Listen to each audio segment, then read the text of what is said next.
presentamos la serie de estudios bíblicos, La Fe de Jesús.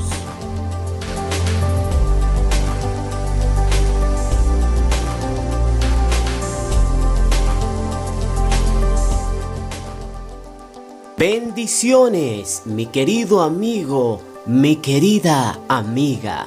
Es un privilegio contar contigo una vez más en esta serie de estudios bíblicos, La Fe de Jesús. Para Humberto García es un privilegio poder compartir un estudio más contigo. Aquí está también a nuestro lado para compartir en los comentarios el pastor Heriberto García. Sé que al igual que yo, él se encuentra emocionado porque sabe que tú estás ahí escuchando esta serie a través de la internet, a través de tu celular. Es un gusto poder compartir contigo. Pastor, estamos aquí. Así es, Humberto, agradecemos a Dios una vez más por la oportunidad que Él nos ha dado de estudiar su palabra por medio de esta guía de estudios. Y creo que este tema será de suma importancia, ya que aborda un tópico importante, tiene que ver con el perdón, ya que vivimos en una sociedad que realmente necesita el perdón. Y esto se ve en dos niveles, Humberto, porque por un lado tenemos una parte de la sociedad que vive asediada, arropada por la culpa. Y la culpa hace que de alguna manera vivan depresivas, vivan con un sentido negativo de lo que es la vida. Tenemos una parte de la sociedad que vive de esa forma y por lo tanto necesita el perdón. Tenemos otra parte de la sociedad que vive de una forma liberal, sin ningún compromiso con Dios. Por lo tanto necesita reconocer en su interior que es pecadora y que por lo tanto necesita perdón. Por lo tanto, en estos dos niveles, en estas dos fases de la sociedad, vemos a una humanidad que realmente en el fondo necesita el perdón de nuestro Dios. Así que yo quiero invitar a los amigos que nos escuchan para que antes de iniciar con este estudio, pidamos la dirección de Dios para que Él no solo ponga en nosotros la necesidad de recibir el perdón, sino que una vez que la haya puesto en nosotros, pues sencillamente al recibir ese perdón de Dios, vivamos como que realmente hemos recibido dicho perdón. Así que vamos a orar. Eterno Señor, te agradecemos una vez más por la oportunidad que nos brindas de estudiar tu palabra por medio de esta guía de estudio. Te pedimos que tu Espíritu Santo nos asista con la doble labor de instruirnos, de interpretar tu palabra al momento de leer cada versículo bíblico. También te pedimos para que sea Él quien prepare los corazones de los amigos que nos escuchan para recibir tu palabra y realmente apropiarse de ese perdón que solo puede ser encontrado en ti.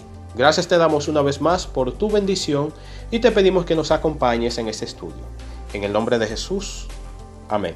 Si recientemente estás sintonizando, escuchando esta serie de estudios bíblicos, queremos darte la siguiente información.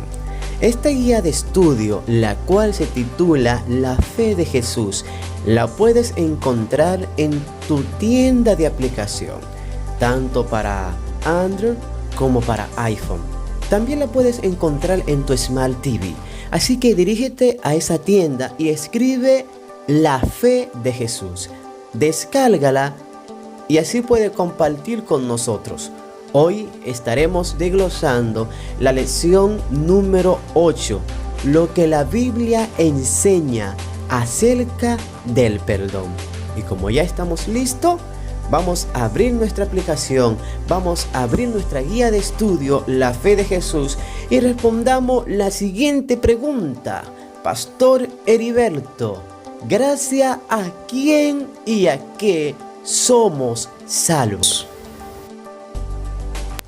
Yo creo que para responder esa pregunta, Humberto, tenemos que hacer mención de dos elementos que prevalecen en nuestra sociedad en el día de hoy. Y uno de ellos tiene que ver con el orgullo. Y cuando hablo del orgullo me refiero a esa cualidad que predomina en la mente, en el corazón de la humanidad o de una parte de la humanidad, que le hace entender que ella es autosuficiente y que por lo tanto no tiene necesidad de una entidad superior a ella. Esa parte de la humanidad cree eso, que sus obras, que su estilo de vida altamente moral, según su propia visión, es suficiente para mantenerse de una forma limpia, no solo ante la sociedad, sino ante Dios. Tenemos una parte de la sociedad que piensa de ese modo, pero tenemos el otro extremo, y es una parte de la humanidad que, si bien reconoce la existencia de un Dios, si bien sabe que existe el pecado, si bien sabe que existe la salvación, pero de alguna manera vive encerrada en el pasado, en sus fracasos del pasado, y no quiere salir de allí. O sea, no abraza el perdón que ya Dios le ha ofrecido en la vida presente. O sea, tenemos en ambos casos, hay necesidad de abrazar el perdón. En el caso del orgulloso, del que cree que su vida moral es suficiente para mantener, podríamos decir, ese estándar, esa línea moral ante Dios. En ese caso, ese necesita salvación. Necesita ver a Cristo, necesita salvación. En el otro caso, del que está encerrado en su fracaso, en su pasado, también necesita abrazar el perdón y salir de ese estilo de vida. Y yo quiero que nosotros leamos en la primera carta de Pedro, el capítulo 2, versículo 24, que dará respuesta a la pregunta que acabas de hacer, Humberto. Allí leemos, con relación a Jesucristo, quien llevó él mismo nuestros pecados en su cuerpo sobre el madero. Escuche bien, amigo que me escucha, repito. Quien llevó él mismo nuestros pecados en su cuerpo sobre el madero, para que nosotros, estando muertos a los pecados, vivamos a la justicia, y por cuya herida fuisteis sanados. Esto va tanto para el orgulloso como para aquel que vive encerrado en la depresión, en su pasado de fracaso. El texto nos dice claramente que ya Cristo en su cuerpo llevó nuestros pecados. Él murió en la cruz del Calvario. Y al morir en la cruz del Calvario, Él pagó la deuda del pecador. Por lo tanto, el orgulloso, que quite su orgullo de sus buenas obras, que quite su orgullo de su vida moral y que busque en su interior la necesidad de un Salvador. Y al reconocer que necesita un Salvador, pues ahí está Cristo, gracias a quien obtenemos la salvación. Pero lo mismo va para aquel que vive encerrado en sus decisiones equivocadas del pasado y no acepta sencillamente el perdón que ya está ahí. Y es lo que dice el texto: Cristo llevó ya en el madero Él pagó la culpa ya. Él llevó nuestros pecados allá al madero, murió en la cruz. Él murió por ti, amigo que me escuches. O sea, ya lo que había que hacer para que tú fueras salvo, ya Cristo lo hizo. Cristo murió por ti para que obtengas la salvación. De manera que, según lo que dice aquí la palabra de Dios, gracias al sacrificio de Cristo en la cruz del Calvario, nosotros somos salvos. Gracias a Él y a lo que Él hizo por nosotros en su vida, en su ministerio completo. Así que, amigo que me escuchas, ya no tienes que vivir agobiado por tus decisiones equivocadas pasadas, porque si te arrepentiste y acudiste a Cristo, ya hay perdón en Él. Tampoco para aquellos que viven centrados en su vida moral, no hay necesidad de eso. Hay que concentrarse en Cristo, en quien da el perdón, y de forma natural, pues ya vendrá el proceso de santificación, y nuestra vida correcta, nuestra vida, podríamos decir moral, ¿no? Pues surgirá no como fruto de nuestro esfuerzo por ganar la salvación, que realmente no se puede ganar, es un regalo de Dios, sino como resultado de haber vivido una vida en comunión con Cristo. Así que sencillamente gracias a Cristo y a lo que Él hizo en la cruz del Calvario es que somos salvos. Pastor García, en un mundo en el cual vivimos, que todo tiene un precio y bastante elevada está la vida humana, Para usted sobrevivir tiene que fajarse, bueno, así decimos acá en Dominicana, tiene que fajarse duro para conseguir dinero y poder sostener la familia. Pero, ¿cuánto cuesta la salvación, Pastor García? Sé que esta es una pregunta que despierta la curiosidad de los amigos que nos escuchan, porque tiene que ver con costo y salvación. Y yo quiero que leamos el texto, Romanos capítulo 3, y quiero que leamos los versículos 23 y 24. Por cuanto todos pecaron y están destituidos de la gloria de Dios, siendo justificados gratuitamente por su gracia, mediante la redención que es en Cristo Jesús. Imagínese por un momento que usted, por alguna situación X, esté encarcelado, usted está preso y usted carece de todos los recursos para salir de dicha prisión. Pero ¿qué pasa? Aparece alguien y él decide pagar el costo de su libertad y él paga. Al momento de él realizar este pago, pues sencillamente se disponen a abrir la puerta de dicha prisión para que usted salga. Ya se pagó. Ya no existe la necesidad de que usted esté ahí. Lo único que hace falta es que usted decida caminar y salga. O sea, usted no tiene que pagar nada porque ya alguien pagó. Es interesante que cuando se habla del pecado que nos esclaviza y se trata el tema de la salvación, la palabra que aparece allí es gracia y redención. La palabra redimir significa comprar de nuevo. De paso, el término era usado específicamente con referencia al pago de la libertad de un esclavo. Obviamente la aplicación de este término a la muerte de Cristo en la cruz significa exactamente eso. Usted y yo somos redimidos o fuimos comprados o libertados. Dios nos liberó. Liberados del pecado. Dios nos liberó del imperio del pecado. Recuerde usted que nosotros éramos esclavos del pecado. Por eso es que el texto, le leí Romanos 3:23, que dice que la paga del pecado es muerte. Usted y yo merecíamos la muerte. La humanidad merecía la muerte. Ahora bien, ¿qué es lo que sucede? Que en este escenario de muerte que le correspondía a la humanidad, que le correspondía a usted, entonces aparece el versículo 24, donde dice que la humanidad, o usted y yo, podemos ser justificados, somos justificados gratuitamente en Cristo por su gracia. No porque haya ningún mérito en usted o en mí. No porque el ser humano merezca la salvación. Todo lo contrario, merecemos la muerte. Pero al Cristo venir y morir en la cruz del Calvario, Cristo pagó por sus pecados y por los míos. De manera que ya el acto de ser liberados en Cristo ya fue realizado. Ahora bien, ya la puerta fue abierta. Cristo es la puerta para salir de la esclavitud. Cristo es la puerta para salir de la prisión del pecado. Ahora, ¿cuál es la decisión que usted debe tomar? Ir a la puerta. Eso es todo.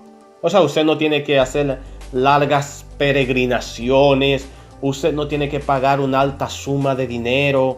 Usted lo único que tiene que ir es a la puerta, que es Cristo. Y usted va a salir de ese escenario de esclavitud. Ese cuarto, esa habitación de esclavitud que está llena de malos vicios, de sentimientos degradantes. Usted va a ir entonces a la puerta, que es Cristo, y ahora Cristo lo va a encaminar hacia la libertad, hacia la verdadera libertad que Él le otorgará a usted, al usted ir a Él. De manera que de forma sencilla la salvación a usted como individuo no le cuesta nada por el hecho de que usted carece de los recursos para usted comprar esa salvación. Usted no puede comprar la salvación. Usted no puede pagar el precio para la salvación. No puede. Usted solo morir, pero usted no puede salvarse por su propia cuenta. De manera que Cristo viene y ahora Cristo muere y paga el precio. De manera que en Cristo usted recibe la salvación gratuitamente. Entiendo la guía de estudio La Fe de Jesús. Hoy la lección número 8. Lo que la Biblia enseña acerca del perdón de los pecados. En los comentarios tenemos, como es costumbre ya en esta guía de estudio, al pastor Heriberto García.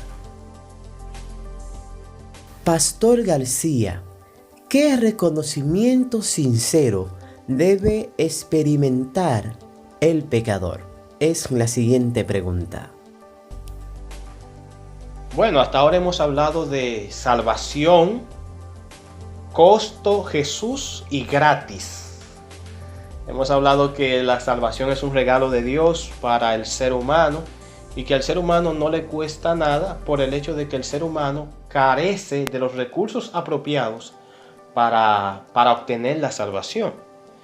Y es posible que alguien entonces ahora se esté cuestionando y se pregunte, pues, ¿cuál es mi lugar en todo este proceso? Y en las siguientes preguntas que vendrán, ahí abordaremos el lugar que le corresponde a usted.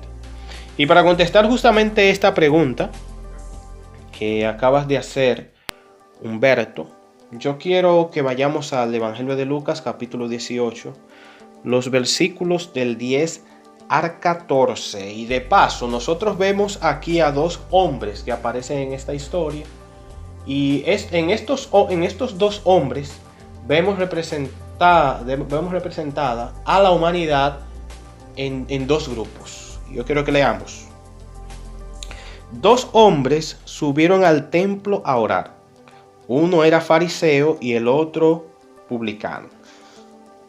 El fariseo, puesto en pie, oraba consigo mismo de esta manera: Dios, te doy gracias porque no soy como los otros hombres, ladrones, injustos, adúlteros, ni aun como este publicano. Ayuno 2 veces a la semana, doy diezmo de todo lo que gano. El publicano, estando lejos, no quería ni aun alzar los ojos al cielo, sino que se golpeaba el pecho diciendo: Dios, sé propicio de mí, pecador. Os digo que éste descendió a su casa, hablando del publicano, justificado antes que el otro, el fariseo. Porque cualquiera que se enaltece será humillado, y el que se humilla será enaltecido. Jesús, conociendo el corazón del ser humano, Jesús ahora ve que hay una parte del hombre que cuando se habla de asuntos de salvación, el ser humano quiere centrarse en sus propios méritos, en lo que él hace, en lo que él es capaz de hacer o dejar de hacer. Y el ser humano puede caer en el autoengaño de creer que su estilo de vida, ya sea moral o religioso, puede convertirse en el centro de su salvación. Note usted que cuando uno adquiere este tipo de conducta o este tipo de actitud, lo lleva a reproducir pensamientos como el que tenía este publicano. Porque él toma a un individuo, que en este caso el publicano, lo toma como su punto de referencia para él evaluar su santidad. O sea, él dice, bueno, por este publicano es un cobrador de impuestos, ha traicionado a su nacionalidad judía y él es un traidor porque se ha vendido al imperio romano y nos cobra impuestos a nosotros los judíos. De manera que este publicano lo que merece es la muerte. Es un adúltero, es un ladrón, así que yo soy mejor que él. Note usted que el punto de referencia para medir su santidad de este publicano no es la santidad de Dios, sino la santidad inferior de otro ser humano. De manera que aquí presenta el Señor Jesús que que se centró en sus propios méritos, dice que no salió justificado. En el caso del publicano, que vivió una vida apartada de Dios, pero que en un momento determinado reconoció que estaba mal, que lo que estaba haciendo mal, ahora él entiende que su estilo de vida no es suficiente para mantener un estándar ante Dios. De manera que él reconoce que él es un pecador y que por lo tanto él necesita de la intervención de Dios en su vida para ser restaurado y vivir una vida en armonía con Dios. Y que los resultados de dicha armonía, esa vida santa, no serán el centro de su salvación, sino que el centro de su salvación es Dios. Pero note usted que este publicano reconoció que él era un pecador. Sé propicio de mí. Reconoció que él tenía la necesidad de salvación. Tenía necesidad de salvación. De manera que este sentimiento profundo de que yo soy un pecador, de que yo necesito un salvador, que necesito a Dios en mi vida, debe experimentarlo todo ser humano. Ya sea aquel que quiera centrarse en sus buenas obras, o ya sea aquel que ha vivido una vida apartada de Dios, pero decide ahora entrar en comunión con Dios. Ambos grupos deben experimentar lo que es ese sentimiento de que son pecadores y que por lo tanto necesitan a un Salvador en sus vidas. De manera, amigo que me escuchas, si tú estás sintiendo esto en tu vida, si tienes la necesidad de un Salvador, ahí está Jesucristo. Pero si vives una vida que tú sabes que no está en armonía con los mandatos de Dios, pues sencillamente pídele a Dios que ponga ese sentimiento en ti. Porque Él lo puede hacer y Él lo hará para que tú vivas en comunión con Él. Ahora compartimos, pastor, la próxima pregunta. ¿Qué sentimiento profundo es indispensable? Muy buena pregunta la que haces, Humberto, porque tal vez quizás algunos de los amigos que nos escuchan puedan estar pensando que si, como ya la salvación es un regalo de Dios, pues sencillamente yo puedo seguir con mi estilo de vida antiguo y de todos modos Cristo me va a salvar, porque a fin de cuentas la salvación viene de Él, es gratuita, yo no aporto nada en ella y por lo tanto entonces yo puedo seguir viviendo mi vida antigua. Y yo quiero puntualizar esto: si bien es cierto que la salvación solo viene de Dios y el ser humano no aporta nada en esto, el ser humano no aporta nada en lo que tiene que ver en ese proceso de justificación, el ser humano no aporta nada. Ahora bien, si hay otro proceso que se da en la vida del salvado, del que ha sido justificado, y en el cual Dios sí le permite al ser humano participar. Y me refiero a ese proceso de santificación. Dios nos habilita por medio de su Espíritu para vivir una vida santa. Pero nosotros tenemos que cooperar con el Espíritu para que esa vida santa, esa vida de santidad pueda ir creciendo, pueda ir en crecimiento. Eso es, por ejemplo, que usted tenga un problema con ciertas prácticas. A ver, podemos decir, usted es una persona violenta. En su hogar usted es una persona muy violenta y usted es agresivo. Pero usted le ha pedido a Dios que ponga en usted la humildad, ser una persona de paz, no ser violento, que sea una persona calmada. Usted ya le dijo a eso. En ese proceso de santificación, Dios le va a dar su espíritu para que su espíritu entonces lo habilite a usted para que usted sea una persona santa. O sea, para que usted no sea una persona violenta. Ahora bien, en este proceso de santificación, como usted es una persona que usted sabe que es tendenciosa a ser violento, pues cuando usted vaya a prender su televisor, procure que su programación no tenga que ver con contenidos violentos. Por ejemplo, con películas violentas. No se llene su cabeza de escenas violentas, porque eso puede incrementar los asuntos violentos, elimine las caricaturas que tienen que ver con escenas de violencia. Y de esa manera usted puede participar en este proceso de santificación. Imagínese que usted es una persona lujuriosa, tiene su esposa, pero le gusta estar mirando, o tiene su esposo también, pero le gusta estar mirando terceras personas. O sea, usted quiere que Dios le ayude con ese problema que usted tiene interno. Pero si usted tiene ese problema interno, pues entonces evite ver películas con cierto contenido que van a alimentar esa sensación, ese espíritu en usted. De manera que usted puede participar en este proceso. Y yo creo que esta pregunta justamente gira en torno a eso. Y yo quiero que leamos en el libro de Hechos, capítulo 2, los versículos 37 y 38.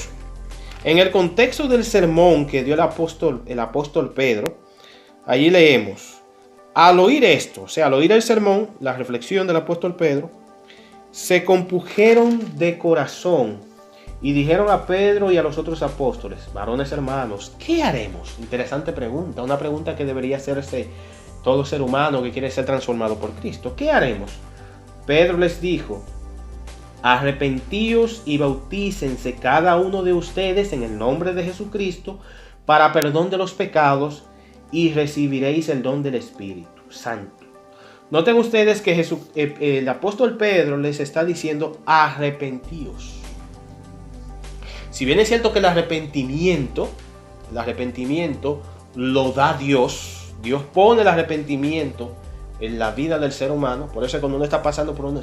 Si cualquiera de nosotros está pasando por una situación X, usted puede pedirle a Dios que le dé arrepentimiento y Él se lo va a dar, Él lo va a poner en su mente.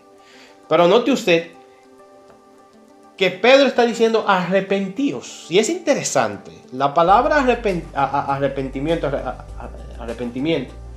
viene de una palabra griega, ¿no? De palabra griega que se traduce como, o sea, es metanoia. Se traduce como cambio de mente. Obviamente ese proceso de transformar su mente, transformar su corazón, lo hace Dios. Porque Dios es el que produce en nosotros el querer como el hacer por su buena voluntad. Dios cambia su mente. Pero por eso les decía anteriormente que en ese proceso usted puede participar. Si bien es cierto que Dios da los pasos iniciales de cambiar, de darle ese espíritu para cambiar su mente, producir el arrepentimiento en usted es quien toma la decisión diariamente de ver qué cosas va a permitir que entren en su mente. Obviamente hay algunas cosas que no se pueden evitar. Si usted va por la calle hay cosas que no las puede ver, pero al ponerse sus auriculares y escuchar cierta clase de música, cierta clase de mensajes, usted elige qué es lo que va a entrar en su mente. Al ponerse en una pantalla del televisor, usted es el que elige lo que va a entrar por su vista y por sus oídos. Al estar en una reunión con amigos y al plantear ciertos temas y ciertas conversaciones, usted es el que elige si se queda o se va de ese lugar. Al abrir un libro con imágenes, usted es el que elige si va a seguir hojeando ese libro o esa revista con esas imágenes cuestionables. De manera que usted es el que elige si eso va a entrar a su mente. De manera que el arrepentimiento tiene que ver con la acción de Dios, que Dios lo pone en usted, pero también con usted participar con ese proceso. De manera que ese sentimiento que es indispensable, que debe darse en la vida del ser humano, es el arrepentimiento o el cambio de mente. Porque al ir a Cristo, ya usted es una nueva creación en Él. Estas lecciones se ponen cada vez más interesantes. Cada lección motiva más para seguir estudiando la palabra de Dios. Vamos a continuar con la lección. Así que la próxima pregunta dice: ¿qué se debe hacer con los pecados? Sí, es bueno comentar esto, porque siendo que hemos hablado de arrepentimiento y reconocer que somos pecadores, pues uno puede hacerse esta pregunta que acabas de hacer. Humberto, yo creo que la mejor forma de contestarla es citando la experiencia de alguien que pasó por el mismo proceso de haber pecado y de haberse arrepentido. Y en él podemos ver un modelo de lo que nosotros debemos hacer una vez que hemos reconocido que somos pecadores y nos hemos arrepentido.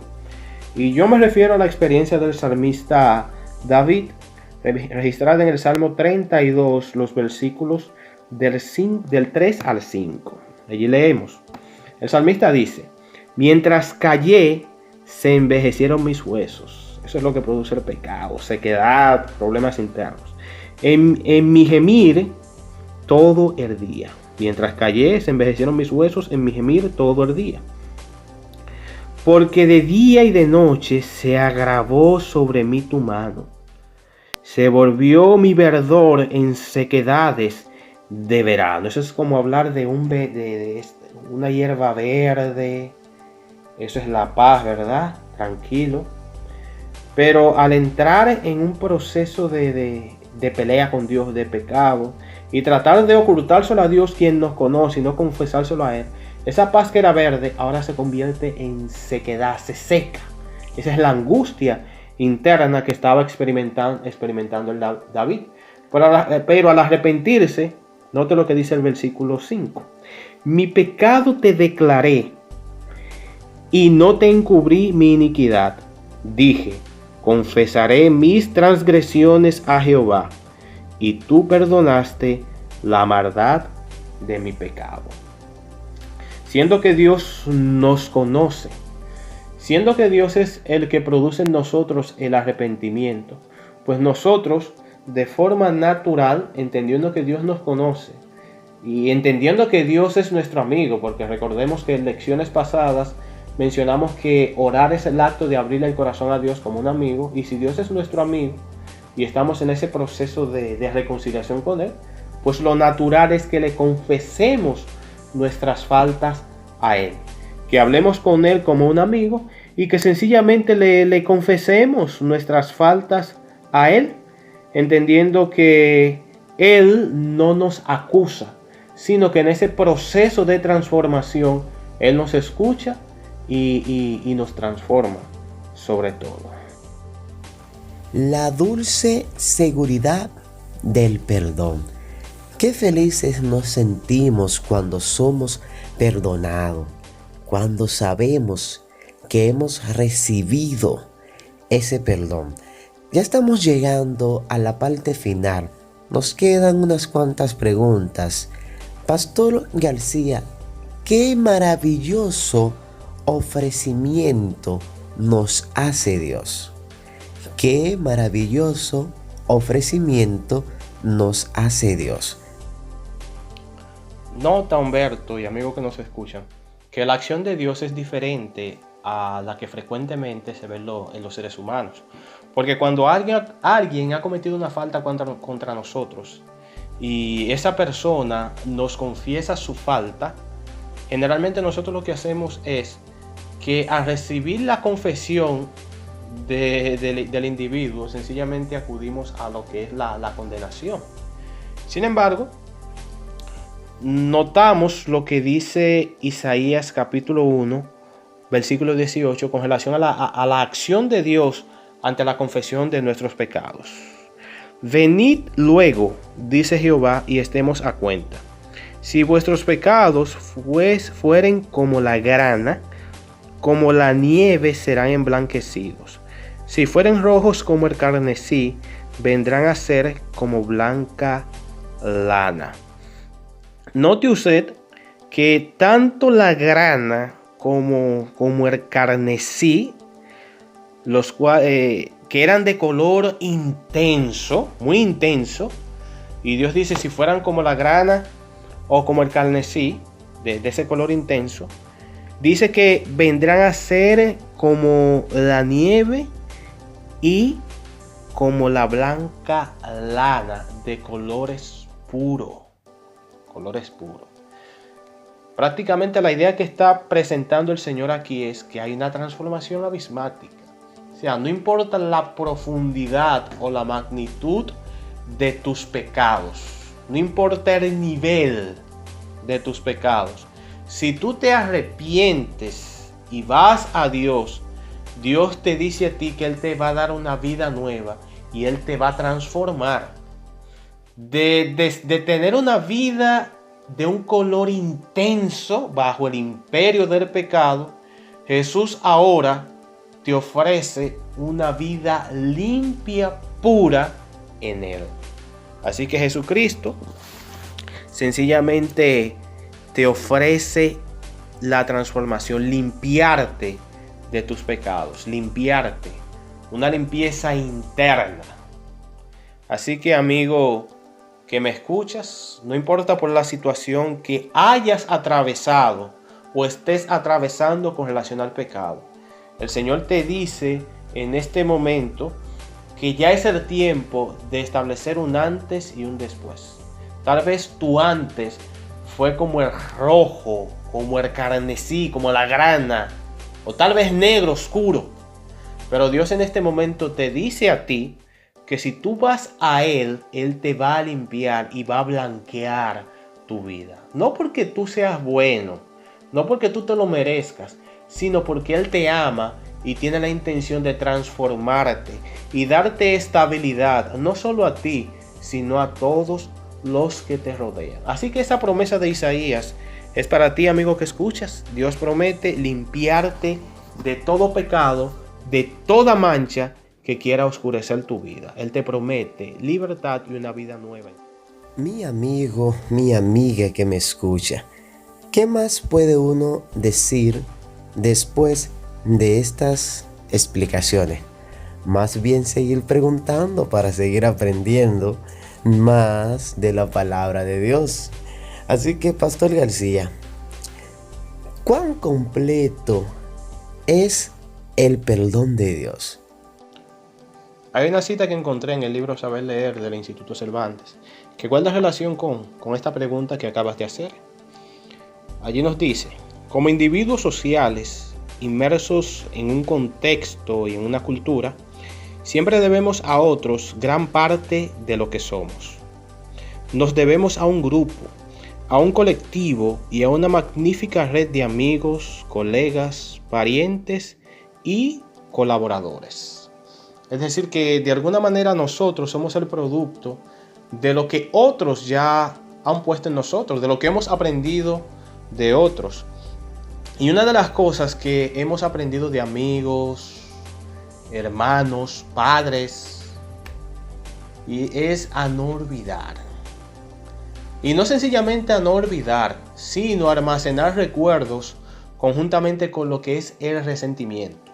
Recuerdos que producen resentimiento en nosotros, lo cual nos hace difícil entender que realmente existe un ser que nos perdona y se olvida de las faltas que cometimos. Pues como estamos acostumbrados a que posiblemente hemos cometido una falta contra quizá nuestros padres, un amigo o otras personas con las cuales nos hemos relacionado, y al momento de cometer esa falta, años después, esa persona vuelve y nos tira en la cara, por decirlo así, aquellas faltas, o nosotros también lo hemos hecho con otros, nos resulta entonces difícil entender que realmente existe un ser que realmente nos perdone y diga borrón y cuenta nueva realmente. Que tome esa página negra, oscura de nuestras vidas, la arranque del diario de nuestras vidas y la destruya. Nos resulta difícil asimilar eso, porque ciertamente no es lo que hemos aprendido en nuestras relaciones interpersonales. Sin embargo, Isaías capítulo 43, versículo 25, responde la pregunta. Allí nos dice con relación al Señor: Yo soy el que borro tus rebeliones por amor de mí mismo, y no me acordaré de tus pecados. Sencillamente Dios está diciendo: usted ha sido un pecador, usted merece la muerte, pero Cristo vino y murió en la cruz del Calvario por usted. Dios le ofrece esa salvación, usted la acepta, hay arrepentimiento en su vida, usted confiesa sus pecados, Dios agarra esa página, la arranca de su vida, la destruye y dice que Dios no tome eso en cuenta nunca más. Ya, porque Cristo pagó por eso. Es así de sencillo. Aunque realmente el problema está en nosotros. A nosotros es que nos cuesta trabajo asimilar ese perdón. Y yo pienso que a veces el problema no es tanto en que Dios nos perdone, sino en nosotros aceptar el perdón que ya Dios nos ha dado. O sea, usted vivió una vida apartada de Dios, usted cometió pecados, usted se arrepintió, usted fue al Señor, usted se apartó de esa vida de pecado, Dios lo perdonó, perdónese también, ya. Si Dios, que es Dios, ya lo perdonó a usted, perdónese usted también. De manera que Isaías aquí es claro. Isaías aquí lo establece. Dios en su palabra a través del profeta Isaías establece que Dios nos perdonará por amor de sí mismo, no por nuestros méritos, sino por amor de sí mismo, del mismo. Y no se acordará más de nuestros pecados. Nuestra función consiste sencillamente en mantenernos pegados a Dios y vivir una vida en santidad a su servicio. De manera que el perdón de Dios es totalmente completo, es absoluto, es completo. Se puede verlo así, el perdón de Dios es completo, es absoluto. De manera que así es el perdón de Dios. Hemos analizado en esta lección la número 8, lo que la Biblia enseña acerca del perdón. Y ya llegando a la parte final, hay unas cuantas cosas que, como cada lección así lo indica al final, debemos nosotros hacer. Recuerda, cuando uno adquiere un conocimiento, no debemos quedarnos de la misma forma. Debemos, no sé cómo explicarme, debemos poner en función lo que hemos aprendido.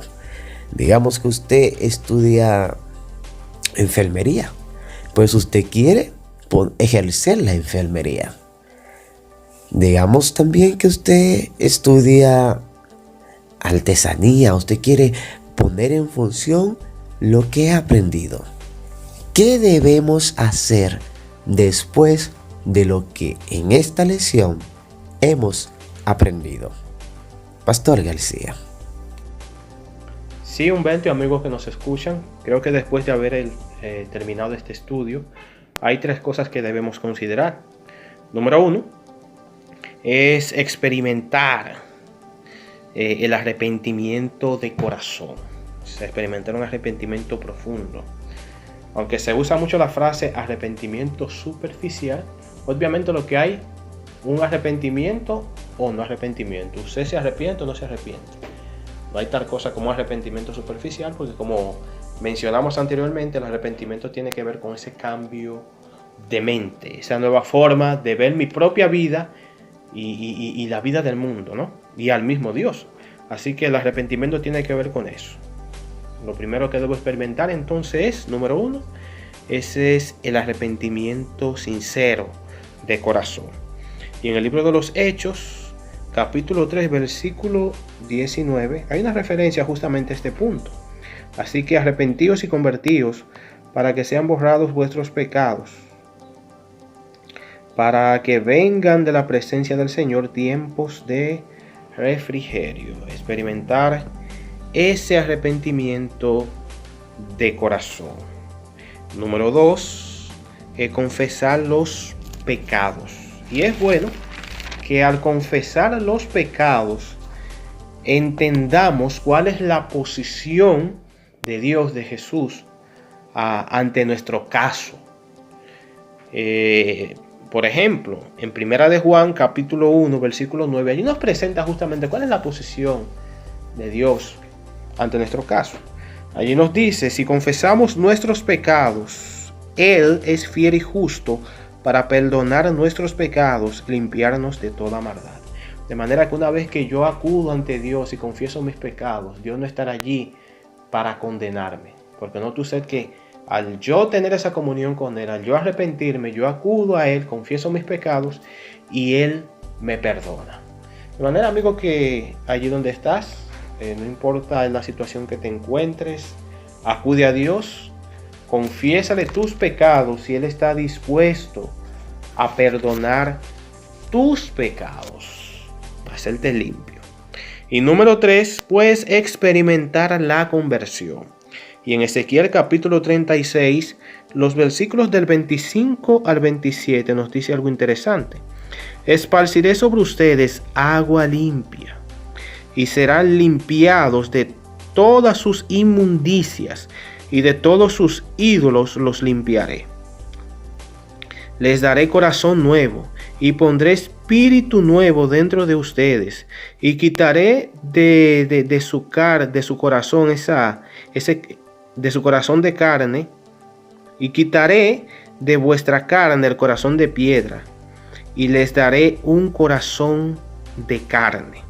Y pondré dentro de ustedes mi espíritu, y haré que andéis en mis estatutos y guardéis mis preceptos, y los pondré por obra. Note usted que aquí se habla de un proceso de limpieza que comienza, que quien lo inicia es Dios. Él dice, esparciré sobre ustedes agua limpia. ¿Quién? Dios. Esparciré. Es Dios quien toma la iniciativa. Y allí nos dará también su espíritu. De manera que al experimentar la conversión, es Dios quien produce en nosotros ese proceso. Así que son 3 pasos: arrepentirnos de corazón, confesar nuestros pecados a Dios y experimentar lo que es la conversión. Amigo que me escuchas, Dios en el día de hoy te ofrece perdón. Ya no tienes que vivir ni esclavizado por la autosuficiencia, por el orgullo, entendiendo que de ti depende la salvación.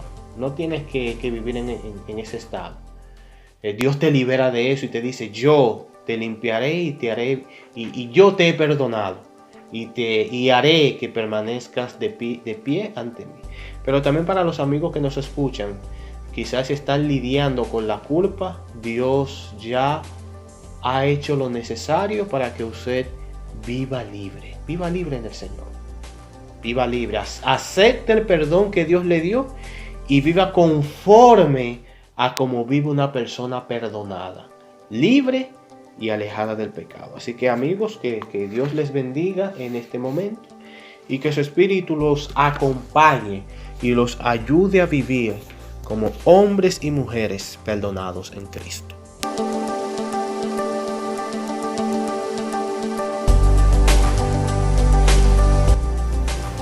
Hemos concluido el estudio de hoy, realmente con mucha información, así que vamos a comunicarnos con Dios para finalizar. Cariñoso Padre, te agradecemos porque hoy hemos aprendido más del perdón. Gracias, muchas gracias por los amigos oyentes, rogándote, Padre querido, que toque nuestros corazones de manera que podamos perdonar, así como usted nos ha perdonado, que podamos abrazar ese perdón, Padre, y aceptarte como nuestro Salvador, entregando nuestras vidas por completo en tus manos. Bendice cada familia que recibe y escucha tu palabra. En el nombre de Jesús. Amén. Amén. Cada semana usted podrá disfrutar de la fe de Jesús bajo la conducción de un servidor, Humberto García. En los comentarios, el pastor Heriberto García. La serie de estudios bíblicos La Fe de Jesús. Síguenos en YouTube y en Facebook bajo el nombre Humberto García. Recuerda, comparte esperanza, comparte la fe de Jesús.